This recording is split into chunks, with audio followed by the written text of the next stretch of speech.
Hello student, आज हम चर्चा करेंगे क्लास 10th ज्योग्राफी यानी कि भूगोल के 5वें चैप्टर का, जिसका नाम है खनिज एवं ऊर्जा संसाधन, minerals and energy resources.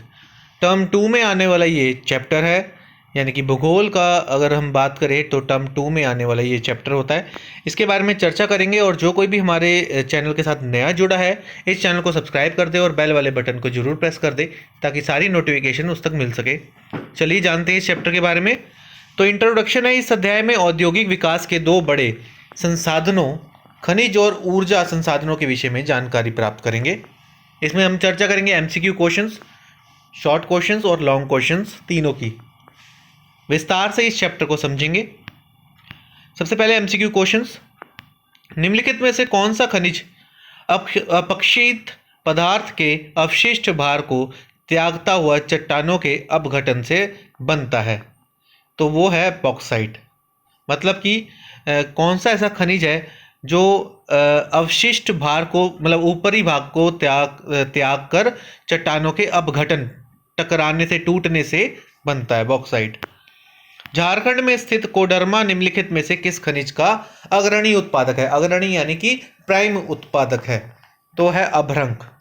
Koderma अभ्रंक का मुख्य उत्पादक है। निम्नलिखित चट्टानों में से किस चट्टान के स्तरों में खनिज का निक्षेपण और संचयन होता है? तलछटी चट्टानों में। तो ये चट्टानें ऐसी होती हैं जहाँ पर खनिजों का निक्षेपण और संचयन, मतलब वहाँ ये खनिज पाए जाते हैं, तलछटी चट्टानों पर। मोनाजाइट रेत में निम्नलिखित में से कौन सा खनिज पाया जाता है? तो मोनाजाइट रेत में थोरियम पाया जाता है। भारत के दो महत्वपूर्ण लौह अयस्क उत्पादक राज्यों के नाम बताइए। तो छत्तीसगढ़ और झारखंड का नाम इसमें सर्वप्रथम है। अगला प्रश्न है, किस खनिज में विश्व भर में भारत सबसे बड़ा उत्पादक है? किस खनिज में विश्व भर में भारत सबसे बड़ा उत्पादक है? तो अभ्रंक। वह कौन से दो राज्य हैं जिनमें कोयले के सबसे बड़े भंडार या निक्षेप हैं?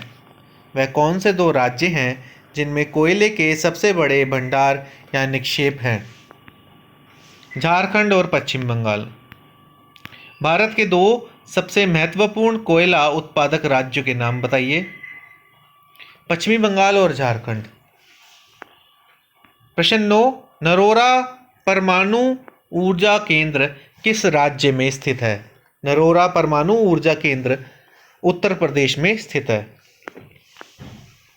निम्नलिखित में से लौह अयस्क की सर्वोत्तम किस्म कौन सी है? लौह अयस्क की सर्वोत्तम किस्म है हेमेटाइट। वैसे ये सारी ही लौह अयस्क की किस्में हैं, लेकिन सर्वोत्तम किस्म हेमेटाइट है। चूना पत्थर निम्नलिखित उद्योगों में से किस एक उद्योग का आधारभूत कच्चा माल है? तो सीमेंट उद्योग का ये आधारभूत कच्चा माल है। निम्नलिखित खनिजों में से जीवाश्म ईंधन कौन सा है? तो कोयला जीवाश्म ईंधन है। 13वां, उड़ीसा निम्नलिखित खनिजों में से किसका अग्रणी उत्पादक है? तो उड़ीसा खनिजों में सबसे ज़्यादा कौन सा अग्रणी है, यानी कि प्राइम में है? तांबा। झारखंड में कोडरमा, गया, हजारीबाग, पेटी, मतलब इसको बेल्ट कही जाती है, ये एक लाइन वाइज है। कोडरमा हो गया, गया हो गया, हजारीबाग हो गया, पेटी निम्नलिखित खनिजों में से किसकी अग्रणी उत्पादक है? अभ्रंक की। कोडरमा हमें वैसे ही पहले भी पता था अभ्रंक की है, तो गया, हजारीबाग भी किसकी हैं? अभ्रंक की। निम्नलिखित में से कौन सा एक अधात्विक खनिज है? चूना पत्थर। निम्नलिखित ईंधनों में से किसको पर्यावरण अनुकूल माना जाता है? प्राकृतिक गैस को। समेटिव असेसमेंट, यानी कि अगर हम बात करें एमसीक्यू के बाद शॉर्ट आंसर टाइप क्वेश्चंस की, तो उसमें देखें सबसे पहले आग्नेय शैल या चट्टानें, इग्नियस रॉक्स क्या हैं, उनकी क्या विशेषता है? तो इग्नियस रॉक्स की बात करें, उत्पत्ति के आधार पर शैलों को 3 मुख्य श्रेणियों में बांटा गया है। सबसे पहले हम ये जानते हैं, और सबसे पहले आग्नेय शैल या चट्टानें, इग्नियस रॉक्स, सेडिमेंट्री रॉक्स और मेटामॉर्फिक्स। उत्पत्ति के आधार पर तीनों को डिफाइन किया गया है, बांटा गया है। आग्नेय शैल या चट्टानें वह हैं जो सबसे पहले उत्पन्न हुई। पृथ्वी के धरातल पर सबसे पहले उनका निर्माण हुआ, इसलिए उनको कई बार प्रारंभिक शैल भी कहा जाता है। पृथ्वी के अंदर से निकलने वाले गर्म लावा के ठंड ठंडा हो जाने से इन शैलों का निर्माण हुआ। ऐसी चट्टानों में विभिन्न प्रकार के धातुओं के कण पाए जाते हैं। अवसादी शैल या चट्टानें सेडिमेंट्री रॉक्स किन्हें कहते हैं और इनकी क्या विशेषताएं होती हैं? इन शैलों का निर्माण नदियों द्वारा हजारों वर्षों से लाए गए मिट्टी पत्थर के कणों के जमने से होता है और मिट्टी और पत्थर के कणों की एक तय के ऊपर दूसरी तय जमती जाती है और इस प्रकार अवसादी शैलों का निर्माण होता रहता है। इन चट्टानों की एक बड़ी विशेषता यह होती है कि इनमें वृक्षों एवं पशुओं के अवशेष भी दबे रहते हैं। इन अवशेषों की सहायता से वैज्ञानिकों ने इन चट्टानों के निर्माण काल का भी ज्ञान प्राप्त कर लिया है। कोयला और चूना इन शैलों के मुख्य उदाहरण है। अवसादी शैलों से कोयला और चूना मिलता है। अब तीसरी बात करें कायांतरित शैल, मेटामॉर्फिक रॉक्स या चट्टानें। कायांतरित शैलें या चट्टानें आग्नेय व अवसादी शैलों का बदला हुआ रूप होता है। सदियों के दबाव या गर्मी के प्रभावाधीन आग्नेय या अवसादी शैलें कायांतरित शैलों में बदल जाती हैं और नए नए खनिज का निर्माण हो जाता है। जैसे चूना संगमरमर में बदल जाता है और शैल स्लेट में बदल जाता है। तो ये मेटामॉर्फिक रॉक्स में होता है। कायांतरित शैलें या चट्टानें दोनों आग्नेय एवं अवसादी शैलों से अधिक मजबूत होती हैं। जो मेटामॉर्फिक रॉक्स हैं वो जो ऊपर की दो हमने बात करी आग्नेय एवं अवसादी शैल से अधिक मजबूत होती है और मजबूत होने के कारण उनका मूल्य भी काफ़ी बढ़ जाता है। अगला प्रश्न बात करें तो भारत में ऊर्जा के विभिन्न साधन क्या हैं? उन खनिजों के नाम लिखो जो ऊर्जा के स्रोत हैं। कोयला, खनिज तेल, परमाणु ऊर्जा तथा विद्युत आदि ऊर्जा के मुख्य साधन हैं। इनमें से पहले तीन ऊर्जा के स्रोत खनिजों से संबंधित हैं। कोयला, यह शक्ति का प्रारंभिक साधन है। कोयले द्वारा पानी का वाष्प में बदला जाता है जो औद्योगिक क्रांति का आधार बना। कोयला एक नष्टप्राय संसाधन है, इसलिए इसके संरक्षण की भी बड़ी आवश्यकता है। कोयला पर निर्भरता कम करने के लिए हम शक्ति के अन्य साधनों का सहारा ले सकते हैं जो निम्नलिखित है। खनिज तेल, ये अति दहनशील पदार्थ है। इसका प्रयोग अंतर्दहन इंजन में किया जाता है। खनिज तेल का परिष्कार करके डीजल, मिट्टी का तेल, पेट्रोल और वाइट पेट्रोल आदि बनाए जाते हैं। प्राकृतिक गैस का भी अब शक्ति के साधन के रूप में बड़ा प्रयोग लिया जाने लगा है। अब पाइपों के सहारे गैस दूर दूर के स्थानों पर पहुंचाई जा रही हैं और इससे अनेक प्रकार की औद्योगिक इकाई चल रही है। जल विद्युत, इसे पैदा करने के लिए गिरते हुए पानी की शक्ति का प्रयोग करके टरबाइन को गतिमान किया जाता है। अभी तक ज्ञात शक्ति के साधनों में से यह सबसे सस्ता साधन है। जल विद्युत का सबसे बड़ा लाभ यह है कि निरंतर प्रयोगों के बावजूद भी इसके स्रोत समाप्त नहीं होते क्योंकि जल साधन नवीकरणीय योग्य है। परमाणु ऊर्जा, इसे प्राप्त करने के लिए अणु पदार्थों को नियंत्रित परिस्थितियों में विखंडित करते हैं। इससे असीम ऊर्जा प्राप्त होती है जिसका उपयोग विविध उद्देश्यों के लिए किया जाता है। ऊर्जा के अन्य स्रोत, जैसे कि नीचे के प्रश्न संख्या 6 में बताया गया है कि शक्ति के अनेक गैर परंपरागत स्रोत भी हैं जिनका प्रयोग निरंतर किया जाता है। इनमें सूर्य, वायु, ज्वारभाटा, जियोथर्मल, बायोगैस, भूतापीय ऊर्जा आदि शक्ति के साधनों का उल्लेखनीय स्थान है। भारत में सौर ऊर्जा का भविष्य उज्जवल है, क्यों? भारत में सौर ऊर्जा का भविष्य बहुत उज्जवल है, जिसका प्रमुख कारण इस प्रकार है। भारत एक उष्णकटिबंधीय या एक गर्म देश है, इसलिए यहाँ सौर ऊर्जा का उत्पादन क्षमता का अधिक संभावना है। ये एक अनुमान के अनुसार ये लगभग 20 मेगावाट प्रति वर्ग किलोमीटर प्रति वर्ष है। सूर्य का प्रकाश प्रकृति का एक मुफ्त उपहार है, इसलिए निम्न वर्ग के लोग आसानी से सौर ऊर्जा का लाभ उठा सकते हैं। जबकि कोयला, पेट्रोलियम और प्राकृतिक गैस आदि ऊर्जा के स्रोत एक बार प्रयोग करके दोबारा प्रयोग में नहीं लाए जा सकते। वहीं सौर ऊर्जा एक नवीकरणीय स्रोत है, इसे बार बार प्रयोग में लाया जा सकता है।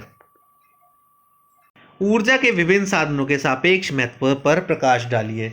तो ऊर्जा के कितने स्रोत हैं, हमने बात करी थी पहले भी, कोयला, पेट्रोलियम, जल, परमाणु, सूर्य ऊर्जा, पवन चक्कियां आदि। तो ये आप लिख सकते हैं। ऐसा सोचने के क्या कारण है कि भारत में परमाणु ऊर्जा का महत्व दिनों दिन बढ़ता ही जाएगा। भारत में परमाणु ऊर्जा का महत्व दिनों दिन बढ़ता जाएगा, जिसके मुख्य कारण इस प्रकार है। भारत में बढ़िया कोयले, खनिज तेल और गैस की कमी है, इसलिए इसे या तो जल विद्युत या परमाणु ऊर्जा पर निर्भर करना पड़ता है। जिन स्थानों पर जल विद्युत प्राप्त करना कठिन होता है या जहां जल विद्युत प्राप्त करने के लिए निरंतर चलने वाली नदियां नहीं होती, वहां परमाणु शक्ति की एक महत्वपूर्ण भूमिका रहती है। भारत संभवतः विश्व का पहला देश है जिसने परमाणु ऊर्जा का उपयोग कृषि कार्यों के लिए किया है। कोयला तथा खनिज तेल की तुलना में जल विद्युत ही प्रमुख ऊर्जा स्रोत है।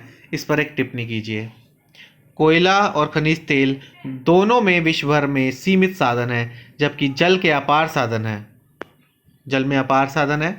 दोनों कोयला और खनिज तेल अनापूर्ति या अनवीकरणीय साधन है, जो एक बार प्रयोग करने से समाप्त हो जाते हैं, परंतु जल एक संपूर्ति या नवीकरणीय साधन है, जिसका प्रयोग विद्युत पैदा करने में बार बार किया जा सकता है। जहाँ कोयला और खनिज तेल प्रदूषण का कारण है, वहीं जल नहीं है।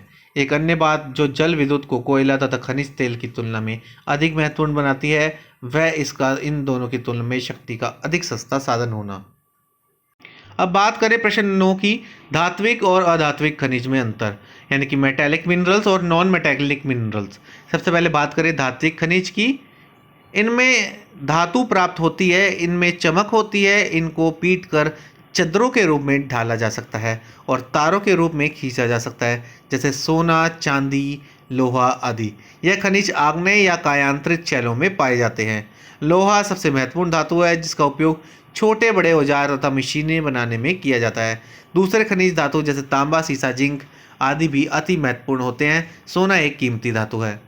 अधात्विक खनिज, नॉन मेटेलिक मिनरल, इन खनिजों में चमक नहीं होती, ये पीटने पर टूट जाते हैं, जैसे संगमरमर, कोयला, अभ्रंग इत्यादि। यह खनिज अवसादी शैलों में पाए जाते हैं। कोयला तथा पेट्रोलियम महत्वपूर्ण अधात्विक खनिज हैं। यह ऊर्जा के प्रमुख स्रोत है, किंतु इन सीमित भंडारों की 20-30 वर्षों तक समाप्त हो जाने का भय है। प्रश्न 10वां, लो यानी कि फेरस और अलो यानी कि नॉन फेरस खनिज में अंतर स्पष्ट कीजिए। दो प्रमुख लौह खनिजों के नाम बताइए। तो लौह खनिज और अलोह खनिज के बारे में बात करें। सबसे पहले लौह खनिज, वह सभी धातुएं जिनमें लोहे का अंश होता है लौह खनिज कहलाते हैं, जैसे लोहा, अयस्क, मैंगनीज, निकल और कोबाल्ट। अलोह खनिज जैसे तांबा, सीसा, जस्ता, बॉक्साइट आदि। आग्नेय तथा कायांतरित चट्टानों में खनिजों का निर्माण कैसे होता है? जिन चट्टानों का धरती पर सबसे पहले निर्माण हुआ उन्हें आग्नेय चट्टानें कहते हैं, जबकि इन चट्टानों का जब किसी दबाव या गर्मी के कारण रूप बदल जाता है, जैसे चूने के पत्थर का संगमरमर में, तो उन चट्टानों को कायांतरित चट्टानें मेटामॉर्फिक रॉक्स कहते हैं।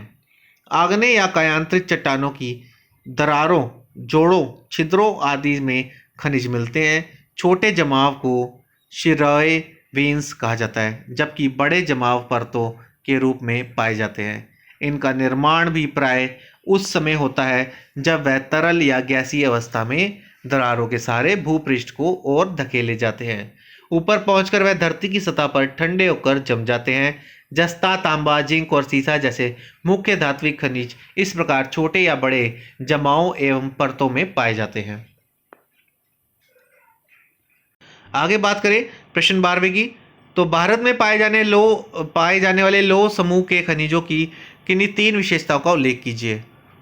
तो पहली है लौह समूह के खनिजों, जैसे कि इनके नामों से ही विधिवत हमें पता लगता है वह लोहे का अंश थोड़ी बहुत मात्रा में अवश्य पाया जाता है। लोहा समूह में खनिजों के मुख्य उदाहरण हैं लोह अयस्क, मैंगनीज, निकल और कोबाल्ट। लौह समूह के खनिज भारतीय उद्योगों के विकास का मुख्य आधार है। इन धातुओं के निर्यात से प्रति वर्ष भारत को लाखों रुपए की विदेशी मुद्रा प्राप्त होती है।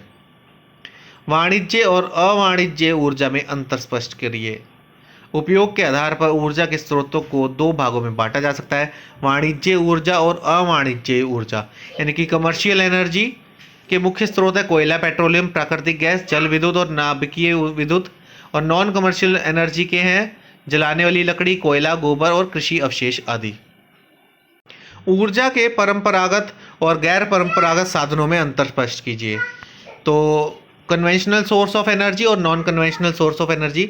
तो कन्वेंशनल में आ जाएंगे कोयला, तेल और प्राकृतिक गैस से उत्पन्न की गई ताप, विद्युत, जल विद्युत और परमाणु शक्ति आदि ऊर्जा के लौकिक अथवा प्रारंभिक साधन। और नॉन कन्वेंशनल में आ जाएंगे सूर्य, वायु, ज्वार भाटे, बायोथर्मल, बायोगैस, खेतों और पशुओं का कूड़ा करकट, मनुष्य का मलमूत्र आदि ऊर्जा के अलौकिक या गैर परंपरागत स्रोत में आ जाएंगे। एंथ्रासाइट और बिटुमिनस कोयले में अंतर।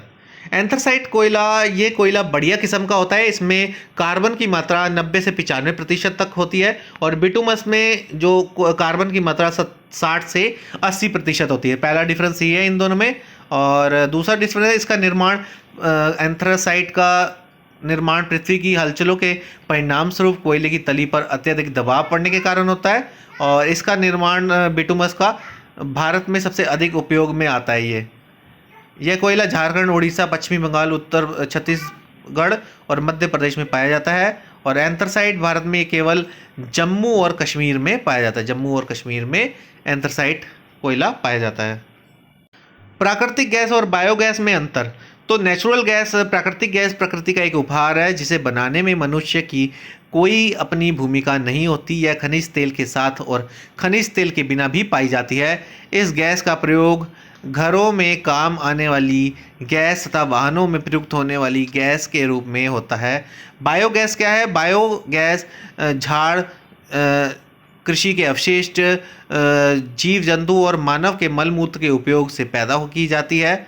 इस गैस की क्षमता मिट्टी के तेल, उपलों और लकड़ी के कोयले के तापीय क्षमता से अधिक होती है। यह गैस ग्रामीण क्षेत्रों में घरेलू उपयोग के काम आती है।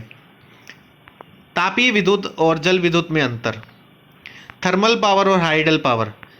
सबसे पहले बात करें थर्मल पावर की, तापीय विद्युत की। यह विद्युत कोयले, पेट्रोलियम और प्राकृतिक गैस के प्रयोग से पैदा की जाती है। थर्मल पावर कोयले, पेट्रोलियम और प्राकृतिक गैस के द्वारा तैयार विद्युत शक्ति का कोई स्थायी स्रोत नहीं है। तापीय विद्युत की यह सब तरीके प्रदूषण से मुक्त नहीं है। जल विद्युत, हाइडल पावर की बात करें, इसका उत्पादन गिरते हुए जल की शक्ति का प्रयोग करके टरबाइन को चलाने से होता है, क्योंकि जल की आपूर्ति नियमित रूप से बनी रहती है। इसलिए तापीय विद्युत की अपेक्षा जल विद्युत का साधन कहीं अधिक स्थायी है। जल विद्युत प्रदूषण से भी मुक्त होती है। शायद इसी कारण संसार के बहुत से देश तापीय विद्युत की अपेक्षा जल विद्युत पर अधिक निर्भर करने लगे हैं। बात करें 19वां प्रश्न, ऊर्जा संसाधनों के संरक्षण के लिए उठाए गए किन्हीं 3 उपायों को स्पष्ट कीजिए। ऊर्जा संसाधनों के संरक्षण के मुख्य उपाय हैं, हमें कोयले और पेट्रोलियम एवं प्राकृतिक गैस जैसी शक्ति साधनों का प्रयोग बड़े ध्यान से करना चाहिए, क्योंकि इनके भंडार सीमित है। यदि इनका प्रयोग अंधाधुंध होता रहेगा तो यह शीघ्र ही समाप्त हो जाएंगे। जब हम कमरे में ना हो तो हम बिजली आदि को बंद कर देना चाहिए ताकि स्रोत बचा रहे और हमारा काम आता रहे। हमें कोयला, पेट्रोलियम और प्राकृतिक गैस जैसे शक्ति के अनापूर्ति साधनों के स्थान पर जल, सूर्य, वायु, लहरें, भूतापीय ऊर्जा आदि शक्ति के संपूर्ति साधनों का प्रयोग ही करना चाहिए, ताकि हमारे अनापूर्ति साधन बचे रहें। अनापूर्ति साधनों की किसी भी वैज्ञानिक विधि से वृद्धि नहीं की जा सकती। उदाहरण के तौर पर हम पानी को सूर्य ऊर्जा से गर्म कर सकते हैं, जिससे बिजली की बचत हो सकती है। आगे बात करें, मुंबई हाई क्यों प्रसिद्ध है? देश की अर्थव्यवस्था में इसका क्या स्थान है? बम्बई यानी कि मुंबई के पास खनिज तेल के जिस अपतटीय क्षेत्र का पता चला है उसे बॉम्बे हाई कहते हैं। यह खोज देश के विकास में कई प्रकार से बड़ी सहायक सिद्ध हुई है। सर्वप्रथम ऐसे समय में जब केवल भारत में ही नहीं अपितु संसार के बहुत से अन्य देश भी तेल की कमी अनुभव कर रहे हैं, तो मुंबई हाई के तेल भंडारों की खोज ने हमारे देश की बहुत सहायता की है। कुछ वर्षों में बॉम्बे हाई के यह अपतटीय क्षेत्र भारत के सर्वोत्तम तेल क्षेत्र बन गए हैं। हम आसानी से अनुमान लगा सकते हैं कि इस महान खोज से हमारा देश कितनी बड़ी मात्रा में विदेशी मुद्रा की बचत करने लगा है। अब भारत के स्थलीय भागों में ही नहीं वरन समुद्री भागों में भी एक लंबे चौड़े क्षेत्र में तेल ढूंढने के निरंतर प्रयत्न किए जा रहे हैं। हमें पूर्ण आशा है कि हमें उत्तरोत्तर तेल के मामले में आत्मनिर्भर होते जाएंगे। यह सारी करामात मुंबई हाई के कारण ही संभव हो पाई है। अब मैप से संबंधित कुछ प्रश्न देखें। मथुरा तेल रिफाइनरी कहाँ है? तो ये उत्तर प्रदेश में है। रावत भाटा नाभिकीय शक्ति संयंत्र कहाँ पर है? तो ये राजस्थान कोटा में है। राउरकेला लोहा इस्पात केंद्र उड़ीसा में है। भारत में बात करें तो भारत की 3 लौह अयस्क की प्रमुख पेटियां। लौह अयस्क की पेटियों से मतलब है कि बेल्ट, यानी कि एक सीक्वेंस में हमें लोहे की खदानें मिली हुई हैं। तो वो कौन कौन सी हैं बेल्ट? तो उड़ीसा झारखंड पेटी, महाराष्ट्र गोवा पेटी, बेलारी चित्रदुर्ग, चिकमंगलूर तिमकुर पेटी। तो ये 3 पेटी हैं लौह अयस्क की। सबसे दक्षिणी लौह अयस्क की पेटी की 3 विशेषताएं हैं। लौह अयस्क की यह पेटी मुख्य रूप से कर्नाटक राज्य में स्थित है, बेलारी वाली। इस पेटी की विभिन्न खानों से निकलने वाले लौह अयस्क का बहुत बड़ा भाग निर्यात किया जाता है। इस पेटी में पाई जाने वाली लौह अयस्क की खानें संसार के सबसे बड़े निक्षेपों में गिनी जाती हैं। बात करें अगले प्रश्न की, मैंगनीज का क्या उपयोग है? सबसे बड़े मैंगनीज उत्पादक राज्य का नाम बताइए। तो इसका सबसे अधिक प्रयोग इस्पात के निर्माण में होता है। मिश्रित धातु बनाने में भी इसे इस्तेमाल किया जाता है। रंगों और कीटनाशक दवाइयों को बनाने में भी इसमें प्रयोग में लाया जाता है। तो सबसे बड़े मैंगनीज अयस्क उत्पादक का राज्य का नाम है उड़ीसा राज्य, जो मैंगनीज अयस्क उत्पादन करने में सबसे बड़ा राज्य है। अब आपके सामने सबसे महत्वपूर्ण चीज़ है, भारत के प्रमुख खनिजों के संबंध में उनके उपयोग, उत्पादन और क्षेत्र को ध्यान में रखते हुए विवेचन कीजिए और वितरण। खनिज लौह अयस्क कहाँ आपको उपयोग में है? आधुनिक औद्योगिक ढांचे के आधार पर मशीनें बनाने में उपयोग होता है। और उत्पादन कितना है इसका, और भारत में ये क्षेत्र कहाँ पाया जाता है, ये सब मेंशन है आपका, जरूर देखिए। मैंगनीज इस्पात और मिश्र धातु बनाने में, रंगों में, कीटनाशक में कहाँ कहाँ मिलता है ये मेंशन है। एल्युमिनियम यानी कि बॉक्साइट, हल्की धातु हवाई जहाज और तारे बनाने में उपयोग में आता है। अभ्रंग बिजली का सामान रंग उद्योग में उपयोग में आता है। तांबा, सोना, कोयला कहाँ कहाँ पाया जाता है और कितना उत्पादन है इसका, किस प्रयोग में आता है, तो ये काफ़ी महत्वपूर्ण था। मैप के माध्यम से देखें।